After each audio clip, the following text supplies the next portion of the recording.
কসবা কাণ্ডের আবহেই বীরভূমের সিউড়িতে তৃণমূলের পঞ্চায়েত সমিতির সভাপতিকে শ্লীলতাহানির ঘটনায় তুলে দিল এই প্রশ্নটাই।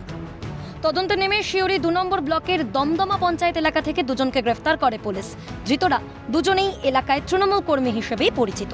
নির্যাতিতার অভিযোগের ভিত্তিতে তাদের গ্রেফতার করা হয় বলে খবর পুলিশ সূত্রে।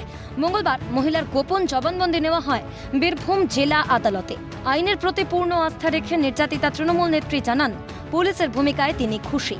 ওটা আমি আইনে দ্বারস্থ দিয়েছি। আইনের প্রতি আমার দৃঢ় বিশ্বাস, ওনারা সেরকম ভাবে স্টেপ নেবেন।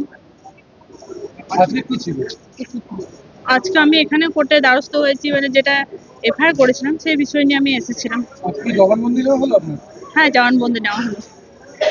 দুজন অ্যারেস্ট হয়েছে যতটুকু জানা যাচ্ছে এখন পর্যন্ত। হ্যাঁ, সেই বিষয়টা নিয়ে কি বলবেন? আইনের হাতে আমি ছেড়ে দিয়েছি, আইন এইভাবে ব্যবস্থা নেবে। ঠিক, আমি আইনের প্রতি দৃঢ় বিশ্বাস, তো ওরা ঠিকভাবে ওরা অ্যারেস্ট করবে বা ওদের যেরকম শাস্তি দেওয়া তারা পাবে।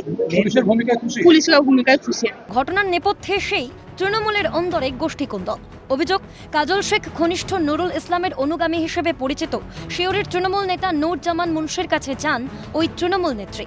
সেই সময় অনুব্রত অনুগামী হিসেবে পরিচিত ইয়াসানুল হক বকুলের অনুগামীরা ওই তৃণমূল নেত্রীর শ্লীলতাহানি করে। অভিযোগের এখানেই শেষ নয়, নেত্রীর শ্লীলতাহানি হতে দেখে তাকে বাঁচাতে গিয়ে মার খেতে হয় নূরজামান মুন্সি নামের এক তৃণমূল কর্মীকে।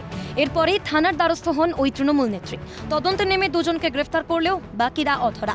প্রশ্ন উঠছে, এ কোন রাজ্যে বাস করছি আমরা? শাসক দলের নেতা কর্মীরা নিজের দলের মহিলাদেরই যদি সম্ভ্রম রক্ষা করতে না পারে, তাহলে সাধারণ মানুষকে তারা সুরক্ষা দেবে কিভাবে? ভোলানাথ চক্রবর্তীর রিপোর্ট, ক্যালকাটা নিউজ।